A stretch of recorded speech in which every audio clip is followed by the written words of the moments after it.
오늘 하나님께서 우리에게 주시는 말씀은 갈라디아서 1장 11절에서 24절까지의 말씀입니다. 신약성경 갈라디아서 1장 11절에서 24절까지 말씀입니다. 신약성경 302쪽입니다. 주일에 갈라디아서 말씀을 배우는데 같이 갈라디아서 1장 11절에서 24절까지 말씀 함께 보도록 하겠습니다. 화면에도 나옵니다. 함께 봅니다. 형제들아, 내가 너희에게 알게 하노니 내가 전한 복음은 사람의 뜻을 따라 된 것이 아니니라. 이는 내가 사람에게서 받은 것도 아니요 배운 것도 아니요 오직 예수 그리스도의 계시로 말미암은 것이라. 내가 이전에 유대교에 있을 때에 행한 일을 너희가 들었거니와 하나님의 교회를 심히 박해하여 멸하고 내가 내 동족 중 여러 영갑자보다 유대교를 지나치게 믿어 내 조상의 전통에 대하여 더욱 열심히 있었으나 그러나 내 어머니의 태로부터 나를 택정하시고 그의 은혜로 나를 부르신 이가 그의 아들을 이방에 전하기 위하여 그를 내 속에 나타내시기를 기뻐하셨을 때에 내가 곧 혈육과 의논하지 아니하고 또 나보다 먼저 사도된 자들을 만나려고 예루살렘으로 가지 아니하고 아라비아로 갔다가 다시 다메섹으로 돌아갔노라.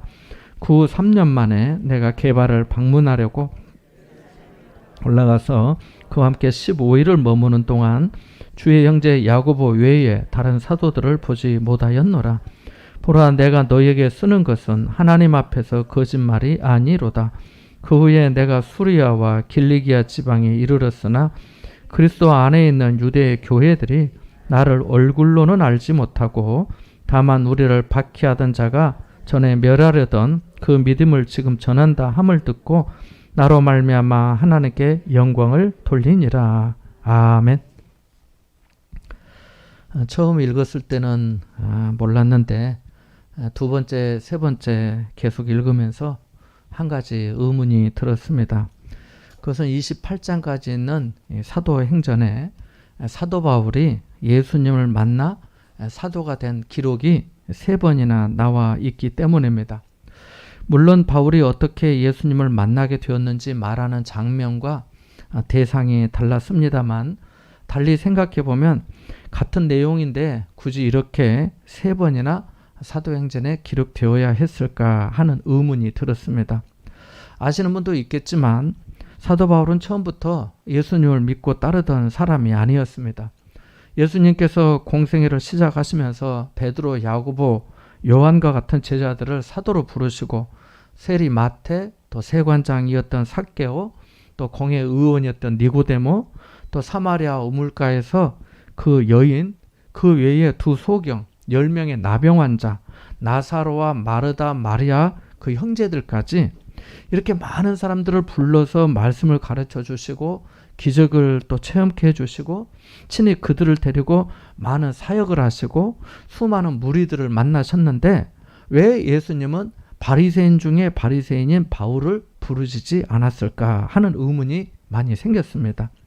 배운 것도 별로 없고 생선 비린내가 몸에 밴 제자들보다는 당대 최고의 학문과 실력을 자랑하는 가말리엘 문화에서 배우는 바울 같은 사람을 일찍 부르셔서 그를 사도로 삼아 주셨다면 어쩌면 그의 실력과 논리로 대제사장들과 바리새인 사두개인들 그리고 빌라도 총독 앞에서도 예수님을 변호하는 변호사가 될 수 있지 않았을까 하는 생각이 많이 들었습니다. 십자가에 달려 죽으시고 난 다음 부활하신 후에도 그렇습니다.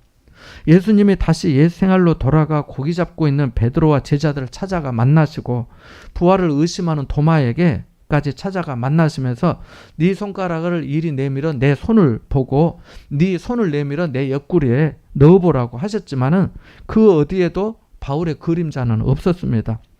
부활하신 후에 40여일 동안 이 땅에 계시는 동안에도 그랬습니다. 승천하시면서 제자들에게 요한은 물로 세례를 베풀었으나 너희는 몇 날이 못되어 성령으로 세례를 받으리라. 오직 성령이 너희에게 임하시면 너희가 권능을 받고 예루살렘과 온 유대와 사마리아 땅끝까지 이르러 내 증인이 되리라고 하셨는데 사도들과 따르는 사람들이 모여서 기도하였습니다. 그렇게 기도하는 중에 오순절 날에 성령이 그들 위에 임하였는데 불의 혀처럼 갈라지는 것들이 각 사람이 하나씩 하나씩 임하였다라고 성경은 말씀하고 있습니다. 각 사람의 불꽃 같은 것이 임한 것이지요. 머리카락을 태우거나 얼굴을 상하게 하는 그런 물질적인 불꽃이 아니라 성령의 불꽃이었습니다. 성령의 충만함을 받은 겁니다. 기도하던 사람들은 성령의 말하게 하심을 따라 다른 언어들로 말하기 시작했습니다. 그때 각 나라에 흩어져 살았던 경건한 유대인들이 올림픽 때 세계 선수들이 한 장소에 모여서 경기를 하는 것처럼 예루살렘에 와 있었는데 사도들과 제자들의 방언 소리를 듣게 되었습니다. 놀라운 것은 자기가 살다 온 나라의 말을 사도와 제자들이 하는 거였습니다. 믿기지 않는 일이었습니다. 사람들은 이 사람들이 다 갈릴리 사람들 아니냐? 그런데 어떻게 우리가 태어난 나라의 말을 이 사람들이 할 수 있느냐고 놀랍고 당황스럽다고 했습니다. 이렇게 놀라며 관심을 가진 사람들도 있었지만 어떤 사람들은 이 제자들을 보고 세술에 취하였다고 하면서 조롱하기도 했습니다. 제자들은 술 취한 것이 아니라고 하면서 대제사장과 사람들이 죽인 나사렛 예수가 하나님께서 우리를 구원하시기 위해 보낸 메시아라고 하고 예수님께서 인류의 죄를 대속하여 십자가에 달려 죽으시고 하나님의 능력으로 다시 부활하셨습니다 라고 하면서 예수님을 믿고 회개하여 각각 예수 그리스도의 이름으로 세례를 받으면 성령을 선물로 받을 것입니다. 여러분 이 패역한 세대에서 구원을 받으세요 라고 하였습니다. 이날 무려 3,000명의 사람이 세례를 받는 놀라운 역사가 일어났습니다. 예수님이 계실 때는 오병이어의 기적도 있고 병든 사람들이 낫기도 하고 귀신 들린 사람이 고침을 받기도 하면서 기적의 연속이었으니까 사람들이 따랐다고 생각할 수 있지만 예수님이 승천하신 후에 제자들끼리만 있는 상황에서 성령을 받고 난 다음에 생긴 일이니까 이것은 제자들만이 아니라 일반 사람들에게도 당연히 놀라운 일이었고 그 소문은 햇볕이 드는 쥐구멍에까지 전해졌습니다. 오순절 절기를 지키려 고국을 방문했던 경건한 유대인들은 그리고 예루살렘에 사는 사람들 모두에게 이 사건은 주요 관심사가 되었습니다. 특별히 예수님을 빌라도에게 고발하여 십자가에 죽게 한 사람들은 무슨 수를 써서라도 예수님의 복음이 전해지는 것을 막아야 했습니다. 제자들의 모임과 활동과 전도를 금해야 했습니다. 이것이 자신들의 손에 묻힌 피를 감추는 일이었기 때문입니다. 그래야 자신들이 다시 백성들 앞에 떳떳할 수 있고 종교적 권위를 유지할 수 있었기 때문입니다. 이 일을 위해 특별히 발탁된 사람이 있었는데 그가 바로 바울입니다. 사도행전에서 처음 등장한 이름으로 하자면 사울입니다. 사울. 사울은 히브리 말로 구하다, 요청함이라는 뜻이 있습니다. 그러니까 유대인들이 히브리어를 쓰니까 유대식 이름으로 하는 것이죠. 그 이름이 바로 사울이고요. 바울은 작은 자, 자금이라는 뜻의 로마식 이름입니다. 신약시대의 이스라엘이나 주변의 모든 나라가 로마의 제국 안에 있었잖아요. 그래서 사도행전을 보면 처음에는 사울이라고 이름이 나오고 그가 안디옥 교회에서 개척 선교사로 파송되고부터는 계속 로마식 이름인 바울로 나옵니다. 갈라디아서 1장 1절에도 사도된 바울은이라고 말씀하고 자신을 밝히고 있습니다. 바울이 스스로 로마식 이름을 쓴 것은 당시의 정치 사회적인 이유도 있지만 더 중요한 이유는 그가 주님으로부터 이방인의 사도로 부름을 받았기 때문입니다. 고린도전서 9장 22절에 내가 여러 사람에게 여러 모습이 된 것은 아무쪼록 몇 사람이라도 구원하고자 한다고 한 말씀처럼 로마식 이름을 써서 한 사람의 이방인이라도 더 얻고자 해서 더 친숙한 어떤 접촉적이나 매개체가 될 수 있도록 하기 위해서 그러한 것입니다. 자, 바울의 이름 얘기를 좀 했습니다마는 베드로와 사도들이 성령을 받고 난 다음에 수많은 사람들이 세례를 받고 교회를 형성하면서 성도들이 날마다 모여서 사도의 가르침을 받아 떡을 떼며 하나님을 찬송하니 어떻게 되겠습니까? 예수님의 이름으로 세례를 받는 사람들이 날마다 늘어나고 많은 사람들에게 붙었던 더러운 귀신들이 떠나고 성도들이 서로의 필요를 공유하니까 좋은 소문이 나지 않겠습니까? 이 일에 기뻐하고 감사하는 사람들이 얼마나 많았겠습니까? 반면에 대제사장과 종교 지도자들이 얼마나 당황했겠습니까? 그래서 그들은 교회를 없애기로 했습니다. 이 일의 선봉자가 바울이었습니다. 바울은 교회를 잔멸하려 했습니다. 성도들을 잡아 옥에 가두고 돌로 쳐 죽이는 일에 찬성하고 돌로 치는 사람들의 옷을 옆에서 지키기도 했습니다. 스데반이 그의 눈앞에서 죽임을 당했고 교회의 성도들은 독한 바울의 박해와 폭력을 피해 흩어질 수밖에 없었습니다. 어느 한날 그날도 바울은 성도들에 대한 체포영장 공문서를 대제사장에게서 받아서 시리아의 수도 다마스커스, 성경에는 다메섹이라고 나오는데요, 예루살렘에서 멀리 떨어진 거기까지 가게 되었습니다.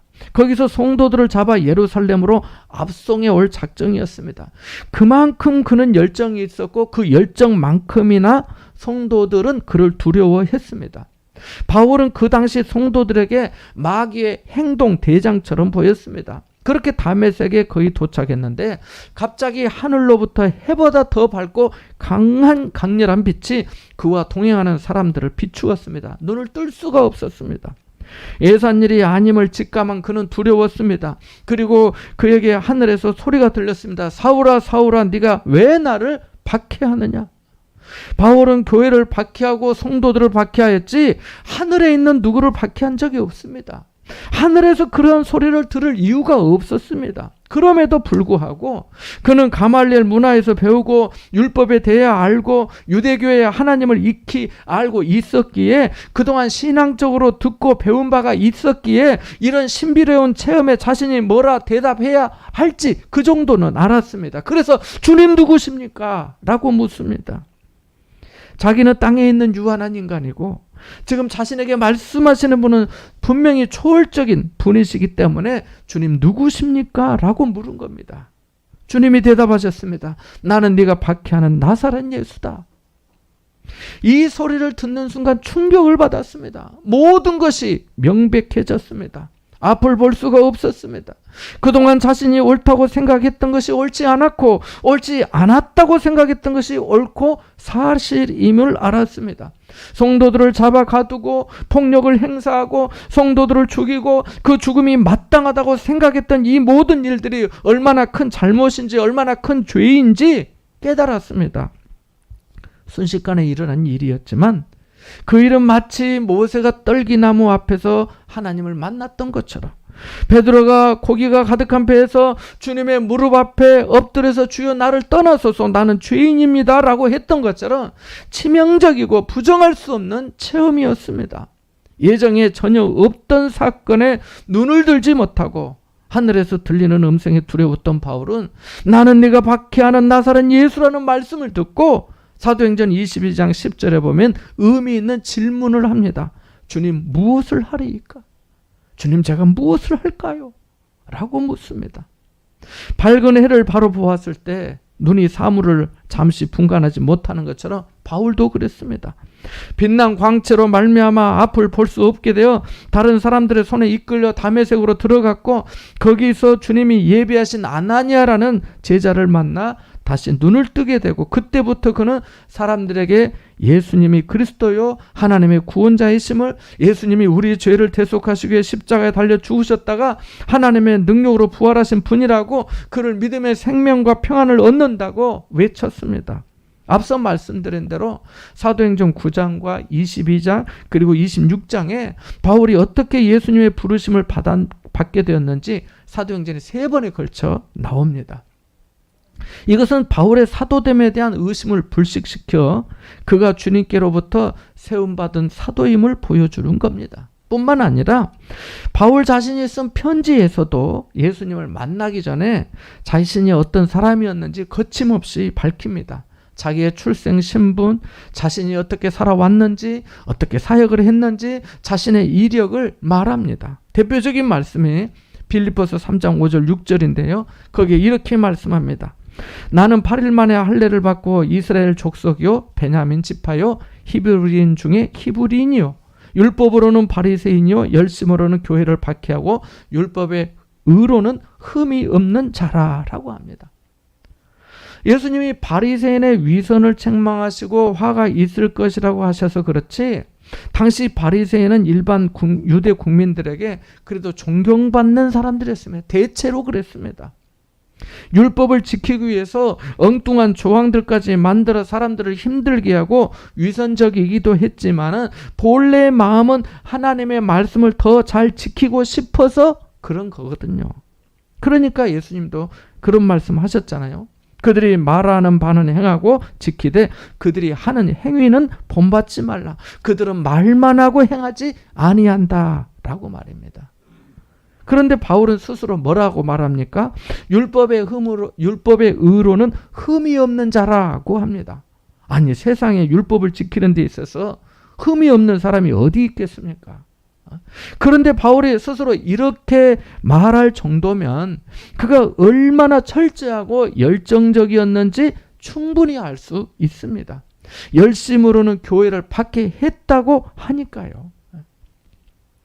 많이 돌아간 것 같지만 본문의 말씀도 그렇습니다. 바울은 다른 복음에 미혹되어 흔들리고 있는 갈라디아의 성도들에게 자신의 사도직, 사도권에 대해 이야기합니다. 1절에서 사람들에게서 난 것도 아니요 사람으로 말미암은 것도 아니요 오직 예수 그리스도와 그를 죽은 자 가운데서 살리신 하나님 아버지로 말미암아 사도된 바울이라고 말씀했잖아요. 10절에서도 이제 내가 사람들에게 좋게 하랴 하나님께 좋게 하랴 사람들에게 기쁨을 구하랴 내가 지금까지 사람들의 기쁨을 구하였다면 그리스도의 종이 아니니라고 합니다. 그리고 이렇게 말합니다. 함께 11절 12절의 말씀을 읽어보겠습니다. 같이 봅니다. 형제들아 내가 너희에게 알게 하노니 내가 전한 복음은 사람의 뜻을 따라 된 것이 아니니라. 이는 내가 사람에게서 받은 것도 아니요 배운 것도 아니요 오직 예수 그리스도의 계시로 말미암은 것이라. 아멘. 바울은 계속해서 복음에 대해 이야기하는데요. 자신이 갈라디아 교회 성도들에게 전한 복음이 사람의 뜻으로 된 것이 아니라고 합니다. 사람의 뜻을 따라 된 것이 아니라는 것은 12절의 말씀처럼 사람에게서 받은 것도 아니고 사람에게서 배운 것도 아니라는 겁니다. 그러니까 바꿀 수 없다는 겁니다. 생각해 보십시오. 사람에게서 받았거나 사람에게서 배웠다면 어떨까요?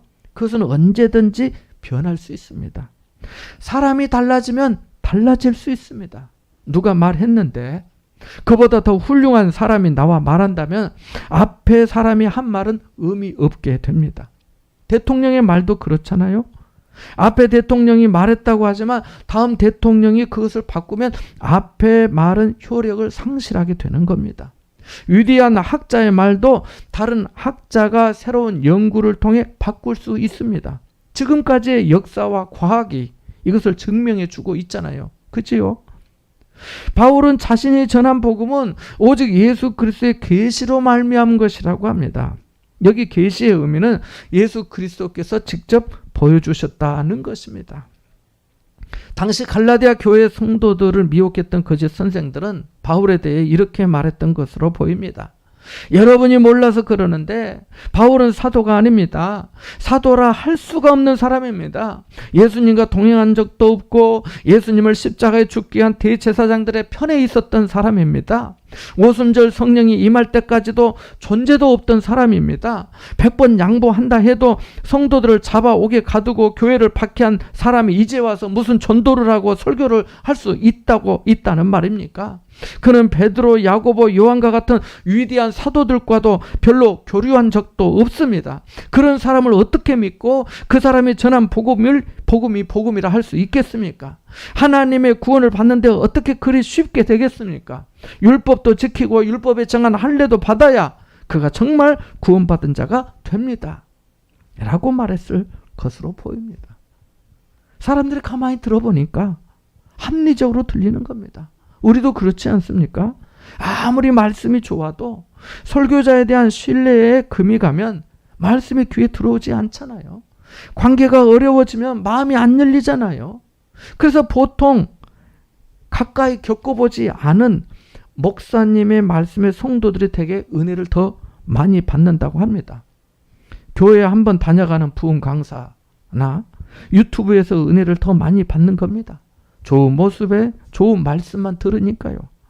제가 다른 목사님들을 폄하하려는 것이 아닙니다. 사람들의 일반적인 심리 기제가 그렇다는 겁니다. 신앙 상담을 해본 적도 없고 성도들의 아픔과 시련을 공감하며 함께 아파하며 기도해 본 적도 없고 교회의 일을 위해 함께 고민해 본 적도 없고 밥 한 번 먹어본 적도 없어도 인격적인 교제와 사귐을 나눈 적이 없어도 그렇더라는 겁니다. 사람이 어느 정도 멀리 있으면 다 멋지고 좋아 보이는 거예요.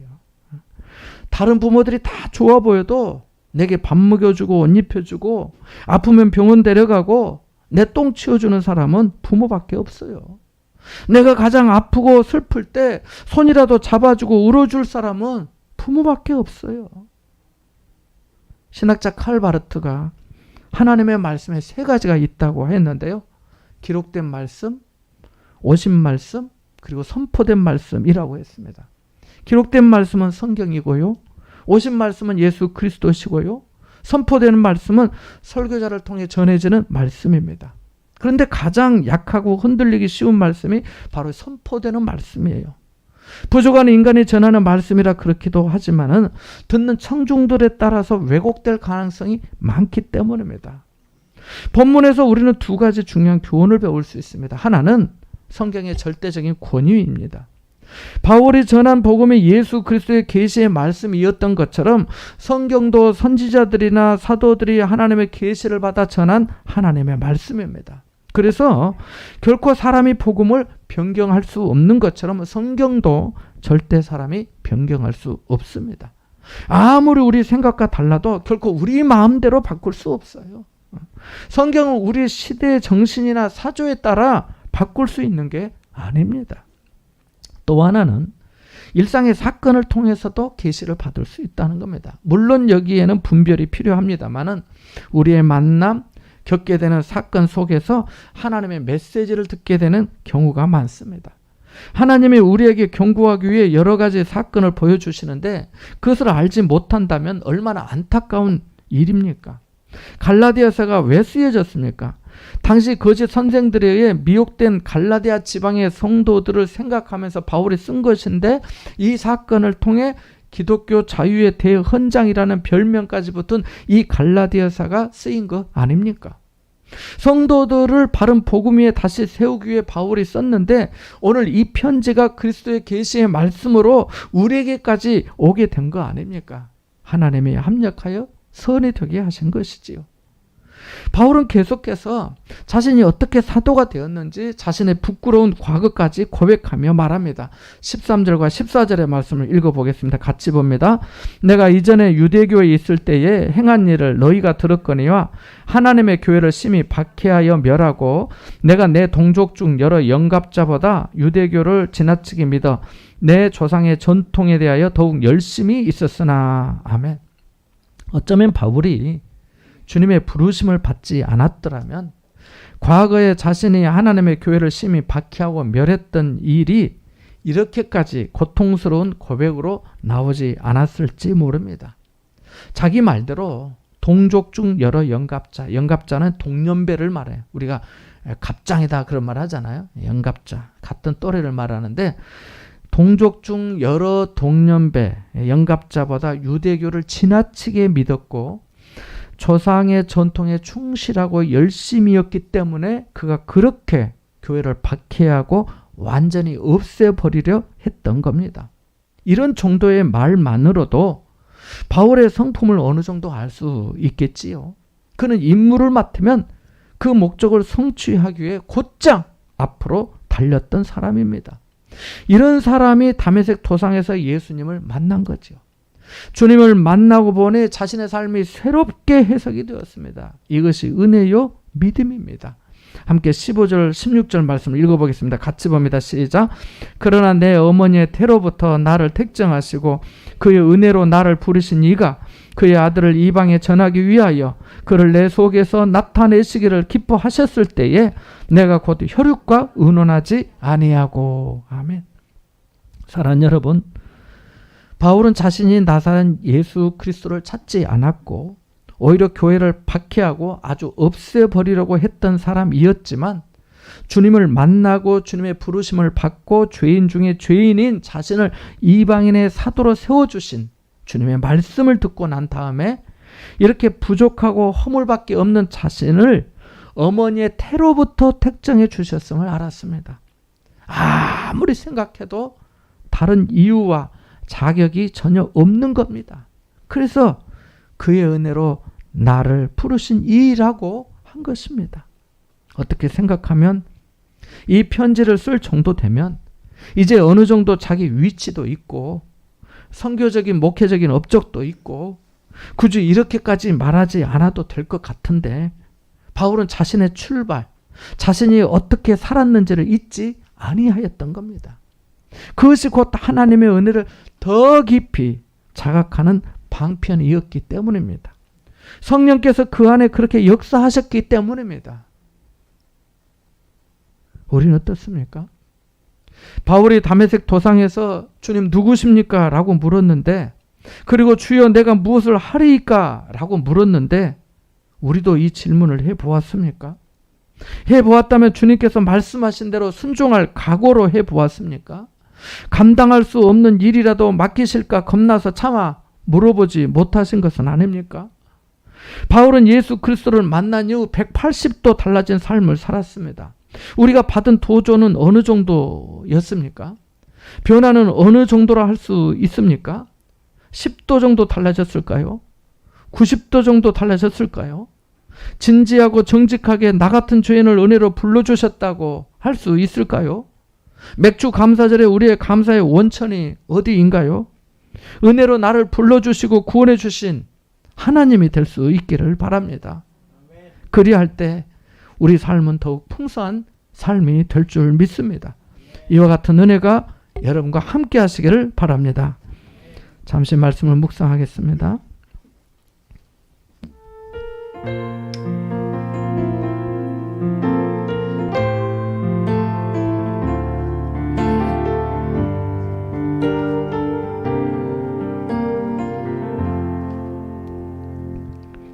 하나님 아버지, 주님 처음 만났을 때 나 같은 죄인을 살려주신 그 은혜를 늘 기억할 수 있도록 도와주옵소서. 변치 않는 하나님의 말씀처럼 우리의 믿음 또한 변치 않게 하시고 주님의 기쁨이 되는 성도가 되게 하여 주옵소서. 예수님이 도와옵나이다. 아멘.